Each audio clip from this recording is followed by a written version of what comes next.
for three. Dagger! Hello. Welcome to another episode of Well Beyond the Arc. I'm Manoli. And I'm Montana. And we're glad to have you guys join us here for episode number 34. Happen to like that number a lot personally. Montana, how the hell are you, buddy?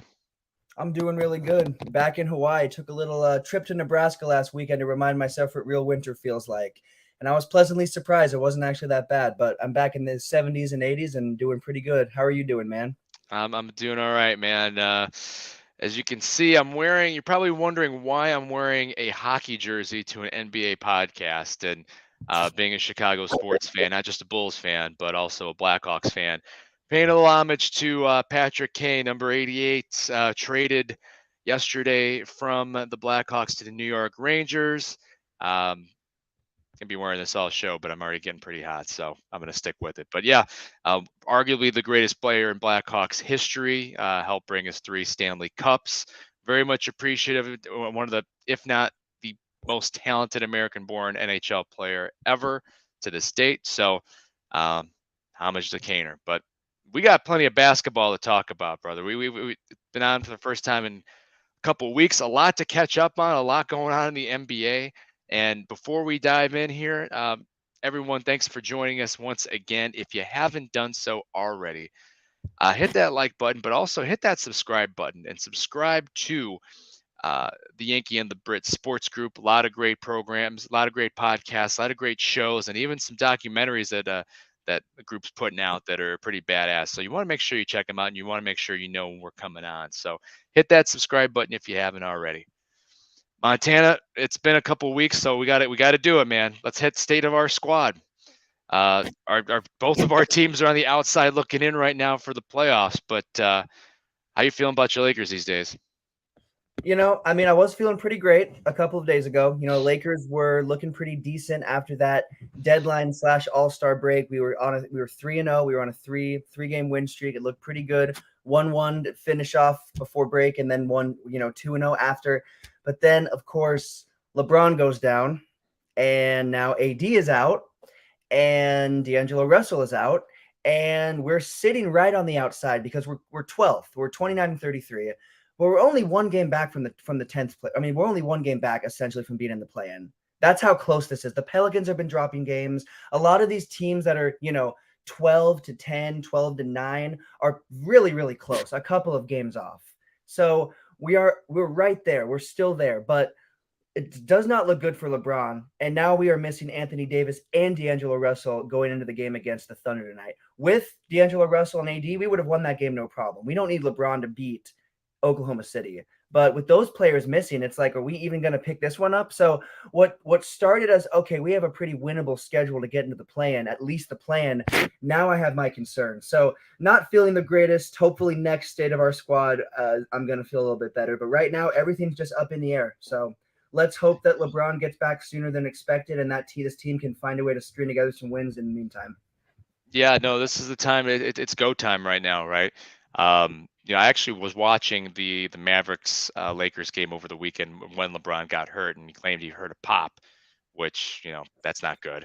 I know he's going to be sidelined for the next couple of weeks. I was surprised that Anthony Davis was out, but they need AD and the rest of that squad. They made a pretty good trade at the trade deadline to get deeper, but you need all your guys on right now to make that playoff push. So. As for the Bulls, we're 28-34. We're in the 11th spot in the East, a game and a half behind the Washington Wizards for the 10th and final spot into the play-in. Not feeling really good, even though we're 2-1 and I can't believe I'm saying this. We're 2-1 in the Pat Bev era since we picked up Patrick Beverley. First 2 games out of the All-Star break, they look pretty good. Defense was, I don't know, holding teams to the to scores in the 80s. I thought we were back in the early 2000s for a second, but you got to beat teams that are above you, and they did that beating Brooklyn. They did that, in the first 2 games coming out of the All-Star game. But man, the loss last night to Toronto hurt, and I'm not touching that one, Montana. That's all you. You gotta string together wins here. Pat Bev or no Pat Bev. So It's going to be tough. The Pacers are right on their tail, a half game behind. Wizards aren't going anywhere. Um, the Hawks, we'll talk a little bit about them with the Nate McMillan firing and picking up Quinn Snyder as their new head coach. I mean, it's going to be tough for both of our teams to get in the playoffs. I'm not feeling all that good about either one of them, but No. we shall see. We won't lose that confidence, guys. That's for sure. Well, All-Star Weekend was a couple weeks back, but we haven't been on lately to be able to talk about that much. So we're going to recap it quickly. All-Star Saturday night, Smoke. That's the one thing Pat Bev can bring. And it seemed like it was working, but I hope it doesn't wear off quickly. Gosh. All-Star Weekend, a couple weeks back in Salt Lake City. Went through the skills challenge, 3-point shootout, and dunk contest. More entertaining dunk contest than I personally anticipated. Start with the skills challenge. Montana, do we even want to cover the skills challenge? Because that was kind of ugly. Yeah, no, it really was not anything special in the slightest. Yeah, and the rookie performance. I mean, you and I and Jay could have went out there and made a couple more shots than the rookies out there. So we won't even touch on that. No. However, the 3-point shootout was always entertaining. Dame Lillard has participated in this contest multiple times, including the one year that he participated in every single event on All-Star Saturday. Finally got his first 3-point shootout win in dramatic fashion, hitting a three late to beat defending champion Buddy Hield. Thoughts on the 3-point shootout? Honestly, this is one of the more exciting things that has been consistent. Like the dunk contest has not been consistently exciting, but the 3-point contest has kind of shifted its way into being that more. That's what people are looking forward to more than the dunk contest nowadays. So for me, it lived up to the hype as it has lived up to the hype. You'll always get a couple of stars in. That's the difference between the dunk contest and the 3-point contest. You'll get stars in the 3-point contest. Where are the stars in the dunk contest? That's the whole reason that dynamic has shifted. 100% agree. I mean, you got guys like Jason Tatum, Damian Lillard. I mean, Steph Curry and Klay Thompson have been in this in previous years. There was a late scratch in Julius Randle. I was shocked to see Julius Randle of all people in the 3-point shootout, but he was an all-star. Got to give him credit. He performed. Kevin Herter, not the greatest performance. Hopefully, he bounces back from that. But happy to see Dame win it. Happy to Yeah. see him win it. Now the dunk contest, when you looked at the roster and the names that were going there, okay, well, you're like, well, this isn't going to be very exciting. Who are these guys? Now, I personally have heard of Mac McClung. I've Mhm. seen his mixtape, his high school mixtapes, but Mac McClung became a household name by stealing the show in a more than expected competitive dunk contest over Trey Murphy III of the New Orleans Pelicans. Montana, what were you reacting and how were you reacting when you were watching Mac McClung take over there? I didn't expect to be reacting during the dunk contest. I'm going to be honest. I didn't really expect to have a reaction. The dunk contest has been really dead the last few seasons, but this was exciting. McClung was a real reason. And again, I had also seen his mixtapes. I'd seen what he could do, but doing that on the NBA stage at the dunk contest, that's a whole different thing. And seeing him perform those highlight, I mean, those are highlight dunks. Those are all-time dunks. And that's awesome. Regardless of what plays out for his career, he's made a name for himself just with that, which is cool. That's really cool. And it also kind of gave a little spark back into the dunk contest. Not enough of a spark, but a little bit of a spark back into that dunk contest that's been dying the last few seasons. Yeah, you said it just a minute ago. I mean, you don't recognize some of these guys any of these guys that are participating in the dunk contest anymore. I mean, the last great dunk contest, if I remember correctly, was Zach LaVine against Aaron Gordon. Both of those guys were young guys, and no one knew who they were, but they certainly figured out who they were in Toronto. And that back-to-back 50-50-50 performance, I think it was in 2016 in Toronto. But these guys, I mean, okay, Kenyon Martin Jr., you knew who his dad was from his long playing career. Trey Murphy, if you're an NBA junkie like we are, you know who he is, but you don't expect him to be a dunk contest winner. And then Jericho Sims, that was just terrible. I'm not even going to further comment on that. But Mac McClung, give him credit, man. 540s, 720s, whatever he was doing, jumping over high school teammates, and just the way he was doing it, explosive, didn't miss dunks. I mean, guy stole the show. I mean, Trey Murphy did better than decent, but man, McClung, and I liked how McClung busted out his high school jersey too. That was a nice little touch there at the end. Yeah, definitely. He added his own little. All the great dunkers always do that. They have their own little thing, and he did that. So that was really cool. And he's definitely on that list now. He's one. He's definitely on the last few years. He's the only one there. He's the only one we're going to remember, in the future for the last few seasons. And I hope that trend continues. Maybe we'll get some stars that finally, put their name in the hat. But it's like that trend has been dead for so long that I don't know if we're ever going to see those big names back in that contest. Well, here's hoping. Here's hoping like a guy, if he's healthy, like Zion Williamson gets in the Yeah. dunk contest. That's a guy I want to Oh see. yeah. I mean, Yeah. I think fans have wanted LeBron, and I think that ship has sailed. That's not going to happen. Long. It's long Um, sale. but you want to have. Let's see the All Stars do it. Yeah. Let's see these stars do it. What do you got to lose other than getting hurt and pride and all that stuff? But who cares? Uh, anyway, the actual game itself was basically like a glorified layup line. I mean, I'm a basketball junkie. I watched it with my wife, and it was tough to watch. Like she was asking questions about why isn't anybody playing defense? I'm like, well, that's the All-Star game, honey. That's exactly how this works. But it's gotten bad. I mean, it's gotten like NFL Pro Bowl flag football bad. Jason Tatum came away with the game's MVP by scoring a game record 55 points, but I think either one of you or either one of us could score 55 points against that defense in the All-Star game. Uh, Team Giannis defeated Team LeBron. Unfortunately, neither captain was around for the finish as far as playing goes. Both exited the game early. Giannis after one possession, citing his wrist injury. LeBron tweaking an injury later on. But I'm worried about the All-Star game, Montana. How do we save this thing? Because I don't know if I can watch again. I think the only way you save it is you change the format. The Pro Bowl did away with the Pro Bowl actual game that had been, for years. Now, did they replace it with anything that great? Oh, Not really. But I do think that and I like that. I do. That was something that I was thinking of. That was yes. one of the things that I was thinking that you could switch with. Another thing is switching it with just a different format. Like you still draft all these players, but you run like a 3v3, or you just add more, different kinds of games, different kinds of contests, and you maybe do away from just the full game. And or maybe we see them do some type of tournament, or I just think you need to change the format, the actual all-star game itself, the way it's being played. That it's just, I think we're beyond that. It's time to evolve and find a different format, something that gets other countries involved. I like that idea. I really like the idea of just expanding that, because then you're growing it together. So there's a lot of really good possibilities here. I just think that the format it's at now, it needs to evolve somehow, because it's not, the game is evolving, so this needs to evolve with it. Yeah, and they've tinkered at the format, doing a quarter. I mean, I like what they're doing with whichever team wins, that team's charity gets a payout or whatever. I think that's nice. I'd like the Elam ending. At first, I wasn't a fan of it, but I'm okay with it for an All-Star game. NBA is talking about doing that for overtime games and things like that. I hate that idea for regular season or playoff games, but for the All-Star game, I don't mind it. I just want to see these guys compete. You have the best 24 players in the league playing against each other. Back in the day, it was competitive. Now, I know these guys are worried about getting hurt or hurting their brands or whatever. They don't want to hurt people's feelings. Who cares? You're paid to play basketball.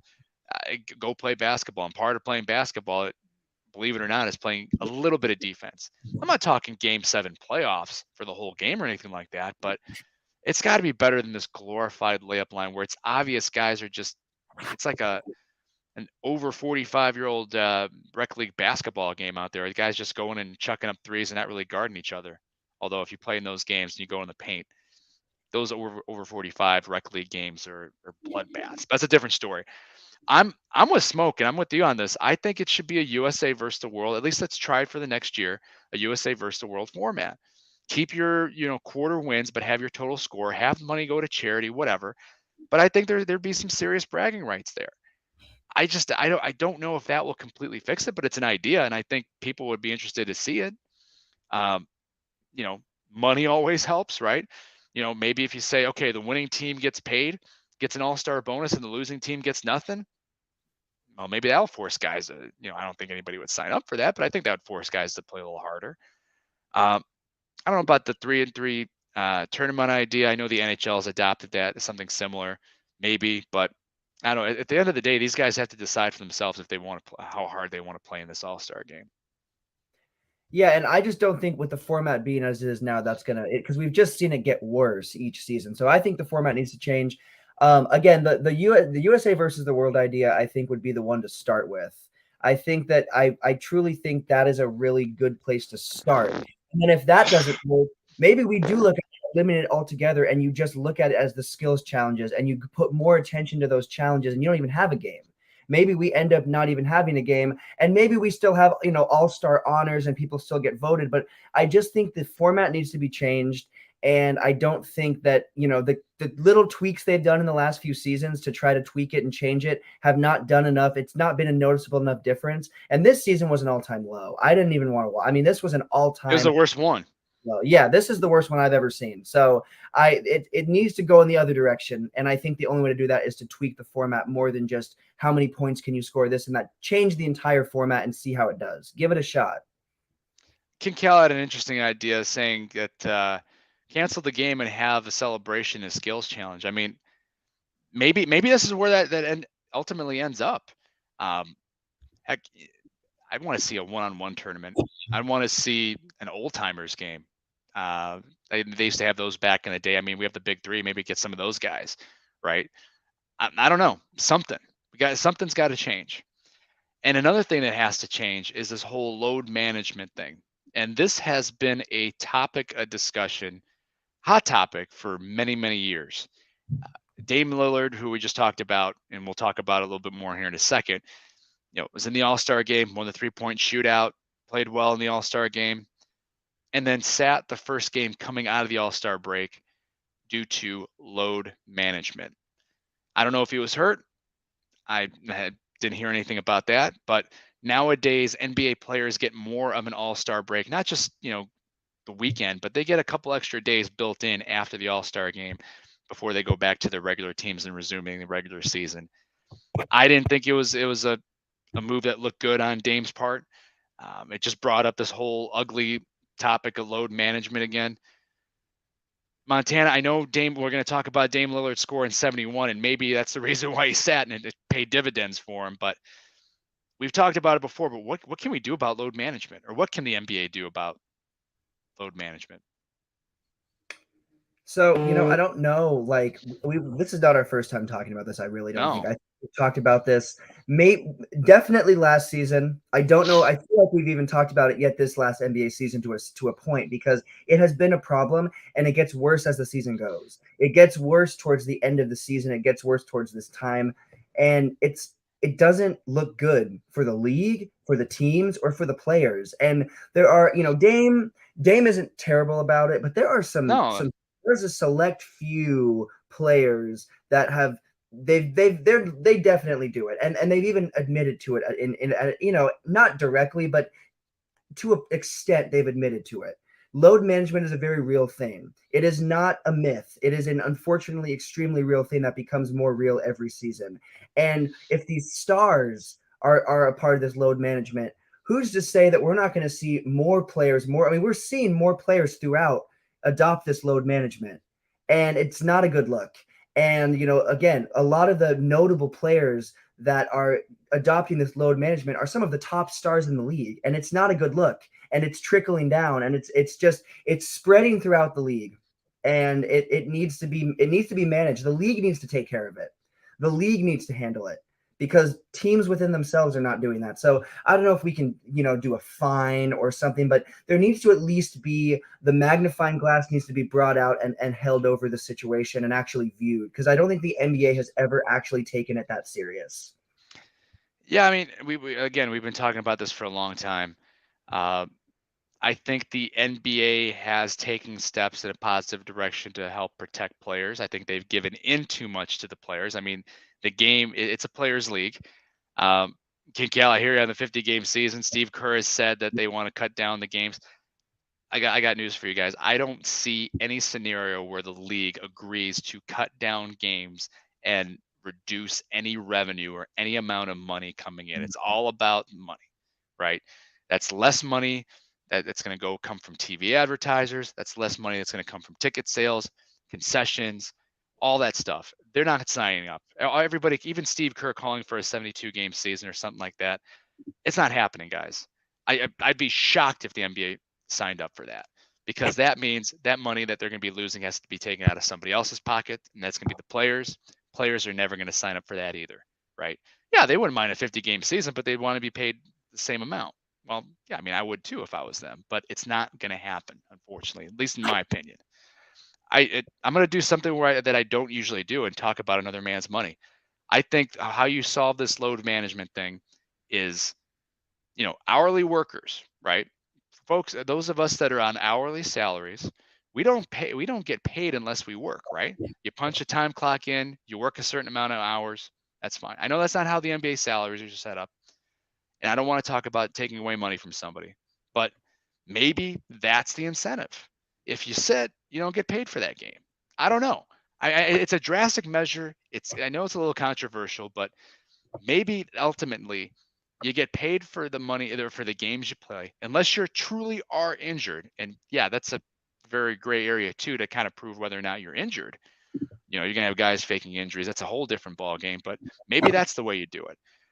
DeMar DeRozan came out and said that maybe you tie postseason awards to having a minimum amount of games played, which there is a minimum amount of games played to be able to be considered scoring leaders, rebounding leaders, statistical leaders, things of that nature. But there isn't a set game limit to win MVP, for example, Rookie of the Year, Defensive Player of the Year. Maybe that's part of it too. I don't know, but the league's got to do something. The league and the players have to meet halfway in the middle.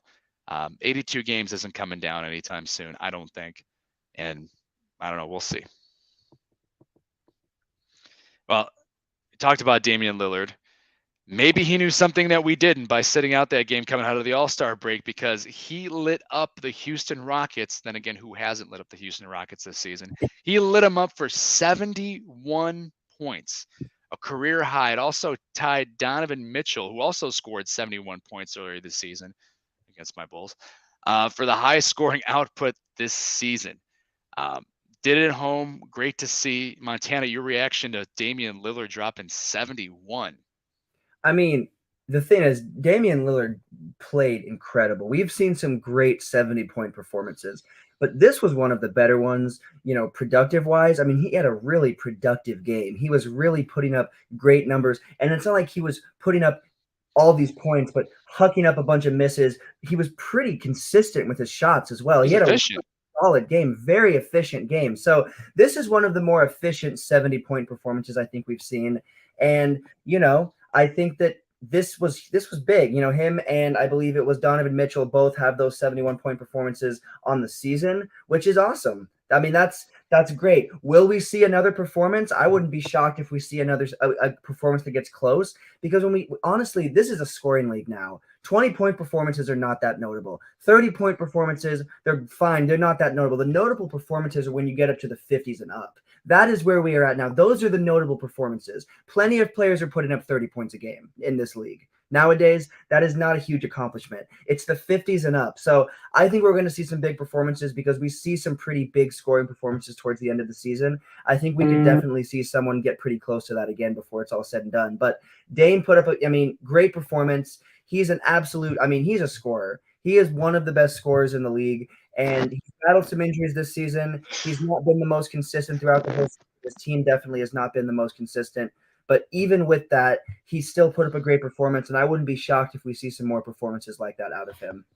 Maybe not 71 points, but at least performances with efficient over 40-point performances for sure. I can see more of those. And he's the type of guy, and he's still, he's like, 32, 33 years old. He's still got a couple of good years left, the way guys are going right now, right?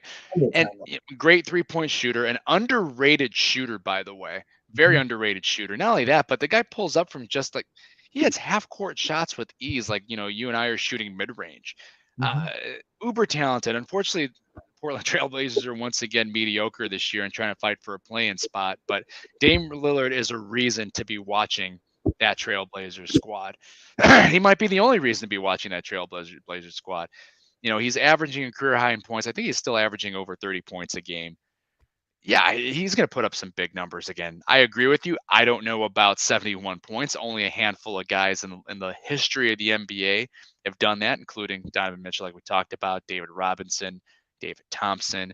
Obviously, the late Kobe Bean Bryant with 81, Wilt's 100, but then you had was it Devin Booker? I think he had 70. I don't think he had 71. I think he No, had he just had 70 right at exactly. 70. But they lost. I'm pretty sure they lost that game. They lost by double digits. Yeah, no. So, So like, that one's not any it stat wasn't padding. it wasn't a Stat very padding. efficient game for him either when you look at how he played. Like, some of those performances, like, this was really efficient for how many points Dame scored. So, again, will Dame get 70 again this season? Probably not, but I think he'll definitely break 40 a couple of times because he's just that guy, and he's his team's only hope. His team is, I don't believe, maybe they're right in the play, and I don't even know where they're at right now, but he could probably keep them in that, but it's going to take him. He has to be on the court for them to be there right now. Absolutely.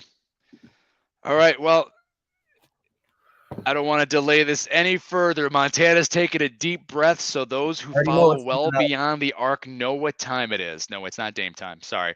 It is time for another edition of NBA Player Or.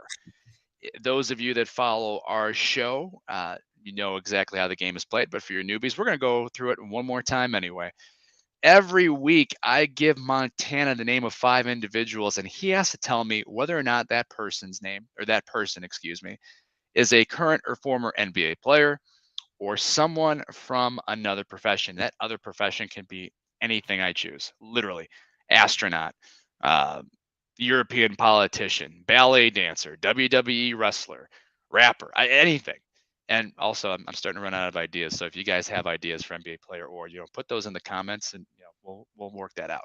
Anyway, Montana had a hot start to the year. It's been scuffling as of late, looking to get back on track. But before we do that, if Montana gets the name or the answer correctly, you will hear this sound. Victory! Thank you, Johnny Drama. And if he gets it incorrect, you will hear this sound. And an apropos finger wag from Michael Jeffrey Jordan. Montana, how you feeling today? Feeling all right. I never know exactly how to feel, but I'm feeling pretty all right at the moment. I think I don't know what was I 5 for 5 last time? No, I think you had either 2 for 5 or 3 for 5. Oh, well, okay. Never mind. I don't know what I'm thinking of then. In that case, I don't know if I'm feeling all right at all. Actually, now that you say that, I don't know. You were like on a 12 for 12 streak, and then I don't know. You're still 20 or 25 for the calendar year, I think. 112 and 150 overall. He was 5 for 5. Didn't he have a 2 for 5 like a week or two ago? That was 2. I think that was the episode before. All right. I'm Either way, getting old. All right, my confidence. You're trying to get in my head out here, man. That's your new tactic. All right. Hey, look. I won't need to get in your head for this week. Week before. Thank you, Jay. All right. Well, it is the NHL trade deadline tomorrow. Okay. So I don't know how closely you follow hockey, but this week's NBA player or is NBA player or current or former NHL player. Okay. There's a little bit of a twist with this week, but I wouldn't think about that too much. Am I getting in your head yet? A little bit, yeah. Okay. All right. Well, I don't even know how to explain the twist anyway. Why didn't I even bring it up? Anyway, let's get on with the game. Name number 1, Montana. Is this individual a current or former NBA player or a current or former NHL player? His name is Costa Koufos. Costa Koufos.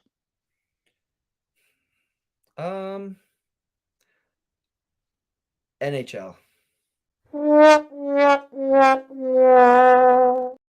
No, Costa Koufos played in the NBA from 2018 to 2019. He's currently in the G League. 7-footer out of Ohio State, played for Utah, Minnesota, Denver, Memphis, Sacramento. 6 points a game, 5 points or 6 points, 5 rebounds per game in almost 700 career games. That's 0 for 1. Ugh. Let's keep it continue. Name number 2. Is this the name of a current or former NBA player or a current or former NHL player? His name is Andreas Athanasiou. Andreas Athanasiou. I'm gonna go with NHL. Victory! That's a good pick. Andreas Athanasiou is a winger for the Chicago Blackhawks, has been in the NHL since 2015.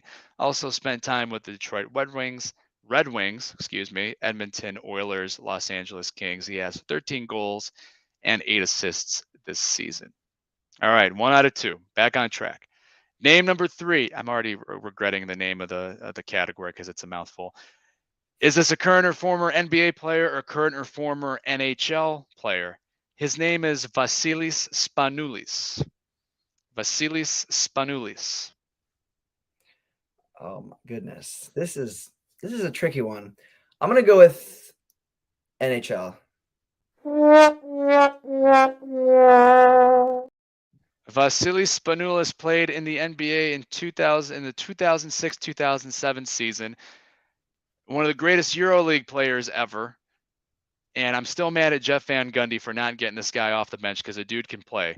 Especially the one game we went out to Chicago to see him, and Jeff Van Gundy, I don't know what he did to him. Maybe Vasilis Spanoulis had naked pictures of Van Gundy's wife, if Van Gundy's even there. I don't know what he did. But anyway, 1 out of 3. Let's keep it going. Name number 4. Is this a current or former NBA player or a current or former NHL player? His name is George Parros. George Parros. That's NHL.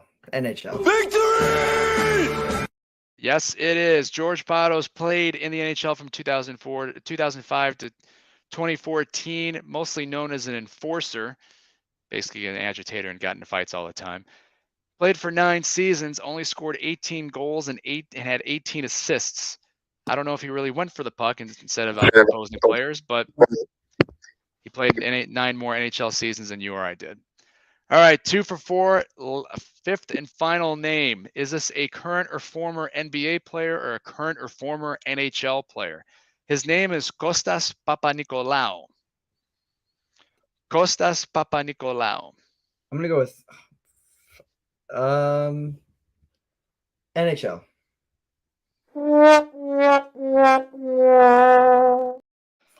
Kostas Papanikolaou played in the NBA from 2014 to 2016 with the Houston Rockets and Denver Nuggets. Yeah, that's all I got for you. That was my I second guessed that one. I was like, it's no. See, when you start thinking too much is when you get yourself in trouble. That's what I've noticed. I can't do anything about that. That's man. Oh, that was bad. Well, 5 for 5 next episode. I just have to get ready for that one. On to the next. Are you guaranteeing it? Are you guaranteeing a 5 for 5? I'm guaranteeing a 5 for 5 in the next 2 episodes. Okay. Going 10 for 10 in the next 2. We got to get a button or some sort of sound effect like Charles Barkley on TNT, the guarantee for you. Anyway, moving right along. Let's get into the good, bad, and the ugly this week. I think the good's pretty obvious, but Montana, who you got as your good this week? I've got to go with the Bucks on a 15-game win streak. They look like a contender because it is not easy to go on a win streak. 10 games, 15. It is not easy to go on a win streak like that, especially in a season that has been plagued by so many injuries. This Bucks team looks like they're the real deal. So I believe they have a game today, maybe against the Magic, or I think they have a game, but whoever they're playing today, I see them making 16. So that Bucks team is just on an absolute tear, and I definitely see them being a contender as they have been. So they've got to be my good. That's a good call. I mean, that's a 15-game winning streak where you're missing Giannis for like a couple of games. He was injured and left early in a couple other ones. That's a deep team, especially the pickup of Jay Crowder. They're running on all cylinders right now. And I like what they're doing, easing Chris Middleton back in and bringing him off the bench instead of starting him. Having some outside three-point shooting, firepower, and then bringing Middleton out with that second unit. It's Budenholzer's finally making a coaching adjustment. It's paying off dividends. Hopefully, it continues into the playoffs. The easy good pick for here is Damian Lillard. We already talked about that. That wasn't good. That was great. I'm going to go with Nikola Jokic with another triple-double, his 23rd of the season the other night against the Los Angeles Clippers in a game where he scored 40 points. It's a 40-point triple-double, 40 points, 17 rebounds, 10 assists against a Clippers team that had everybody. including newly acquired Russell Westbrook. Kawhi Leonard played most of the game. Paul George played most of the game. And we're going to talk about MVP ladder later on, but that was an MVP type performance from the two-time reigning MVP. So that's my good for this week. Definitely How about your bad? I've got to go. This bad, honestly, I was like, can I put this bad as my good? Because this is actually good. But the Clippers are 0-3 since getting Westbrook. Now, you can't completely blame Westbrook for that. The team has just not looked very good, but their turnover numbers have gone up since getting Westbrook. And you can't blame him. I was watching I don't remember who was not this last game, but the game before. I don't remember who they were playing. It might have been the Nuggets. They played the Nuggets, and Westbrook didn't even play in the fourth. Westbrook didn't go in the fourth. So you cannot blame the end of the game on him, but you look at the game, you look at his production, and he really is a loose cannon for most teams he's going to play for, and he's not a consistent player. So him starting is only going to hurt that Clippers team, and we've seen it. They're 0-3 since they got him, and they've dropped games they shouldn't have dropped. They shouldn't have, but they did lose to the Grizzlies. So I've got this. That's got to be my bad. But again, it's kind of my good. I was like, can I put that as my good? Because honestly, it's selfishly, that's my good. But you don't miss him in a Lakers uniform at all, do you? Not in the slightest. We'd be even worse spot than we are right now if he was still in a Lakers uniform. Wow, kicking him out the door. Man, my bad. There's a couple ways I can go here. I'm gonna go with LaMelo Ball. He's been injured, on and off this year, but a fractured ankle ending his season and probably putting him out of his misery because the Hornets have been hot garbage this year.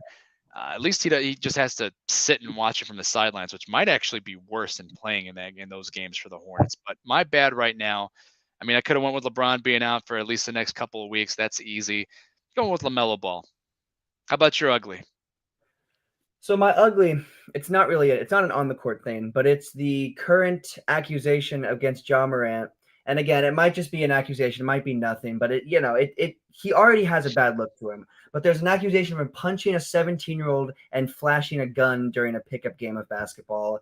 And the Grizzlies, but mostly Ja Morant, have kind of turned into an annoyance in the NBA. And it's not because they're this, all-star team that is just dominating games, and they're not the Warriors annoyance of the 2016, 2017. They're not that annoyance. They're annoying. There's a comment coming.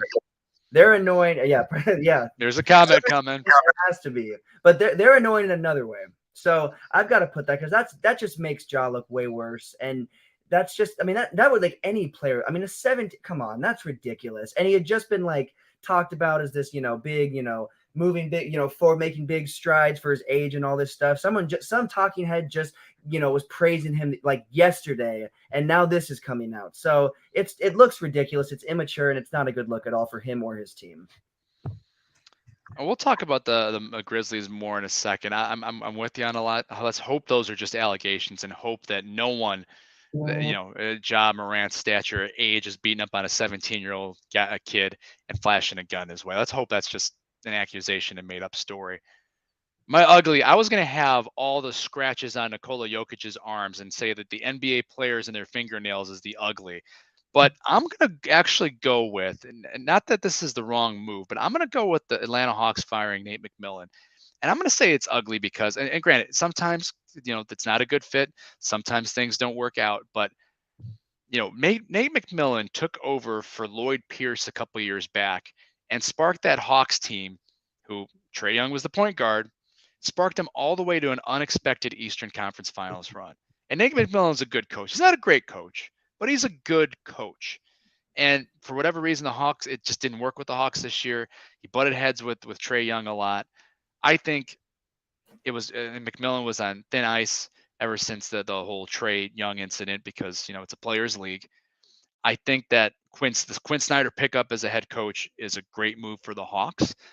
I just think they did Nate McMillan dirty. So the Hawks firing Nate McMillan is my dirty for this week.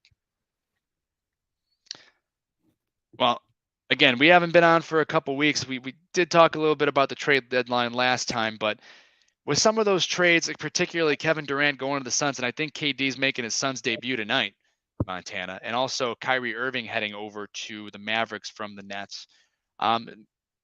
maybe there could be a little bit of a shift in the powers of the conferences. For the longest time, it was always, at least the last, I don't know, 15 years, the Western Conference was a more stronger conference, top to bottom. But then the East took over the last couple of years with a lot of stars moving back east, primarily Kevin Durant and Kyrie Irving. Well, Kyrie Irving was always in the East. Anyway, now with this trade deadline, who's the best? Is it the Western Conference with those moves? Is the East still a deeper conference? I mean, there's a lot of parity, and there's a lot of teams between the 5 and 12 spot in both conferences, not separated by many games. Montana, who do you got right now as the better conference, the West or the East? I've still got the East. I think we talked about this last season, and the East has definitely shifted from being looked at as that weaker conference to being that stronger conference. The East is the only conference that has two 40-win teams. Now, again, you could look at the West and say it's just so competitive. They're going shot for shot, punch for punch, game for game. But the East has two 40-win teams, and the Eastern teams as a whole, you're looking at better squads throughout, I would say. I think the East is made up of deeper. The East is deep. The West might have some stars, but the East is made up of extremely deep, well put together programs and well put together teams. And yeah, you know what? Kevin Durant, Kyrie Irving, that kind of shifted it a little bit, but it's gonna take an entire it's gonna take us being back this time next year for me to say them moving has really changed the West. Because we're not going to see Kevin Durant or Kyrie Irving in either of those uniforms for an entire season. And maybe Kyrie Irving's only in Dallas this season. So there's all these moving parts. So I think it's still the East because we're seeing deeper teams and we're seeing better records throughout these teams. So I've got to give it to the East. It's tough. I think from a talent standpoint, I mean, both conferences are pretty well spread out. I mean, I just checking on the standings, 1 through 13 in both conferences. Those teams rank 1 through the 13th spot in both conferences are still competing for something. I mean, even the Orlando Magic, who've surprised in the East, they're 13th right now, 26 and 46, and they're only 3.5 games out of the 10th and final play-in spot. It's insane. Go over to the Western Conference, the Oklahoma City Thunder, who are 28 and 33, also surprising in the 13th spot. They're only a game and a half out of the 10th spot. Now, I'm not saying that smaller margin for to get to the 10th spot. I'm not necessarily saying the West is the better conference. I think the West is a deeper conference, top to bottom, but a better conference. I think there are more championship contenders possibly in the East. I mean, just looking at it, in the East, you got the Bucks, Celtics, and the 76ers. Those are the three teams. It's one of those three teams going to come out of the East. I'd be shocked. I mean, the Cavs, they're talented enough, but young, inexperienced. The Knicks, I don't think they're better than any of those three teams we talked about. The Nets, they just had a fire sale and they have more wings than Wingstop right now. Miami has been hot and cold. There's the top three teams in the East. Those are title contenders. You go over the West, the Nuggets are for real, guys. Nuggets are for real, especially the fact that they have Jamal Murray playing well back from an ACL injury. Michael Porter Jr. has been in the lineup most of the time playing well. They picked up Reggie Jackson from the Clippers, which I think is an underrated move. Nikola Jokic is going for his third straight MVP. I mean, just watching them play, the Nuggets are for real. Now, I could see the Nuggets. I could see the Suns if everything clicks with KD. I wouldn't put all my money on the Suns, but I could see it. The Warriors, they still have that championship makeup.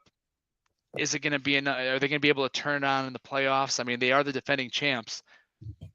The Grizzlies, they'll make a run, but I don't see them as a legit title contender right now. They've been scuffling since the Shannon Sharp incident in Los Angeles. I just think the East has more title contenders, so I'm going with the East for that reason. And I would say the Nuggets are the only team that I would call title contender.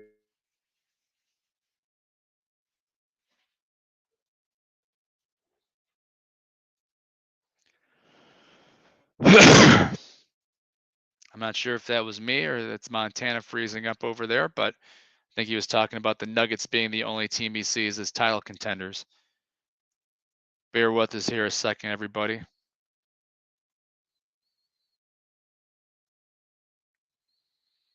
This is the part where we need one of those technical difficulties. Standing by. Oh no, we lost Montana.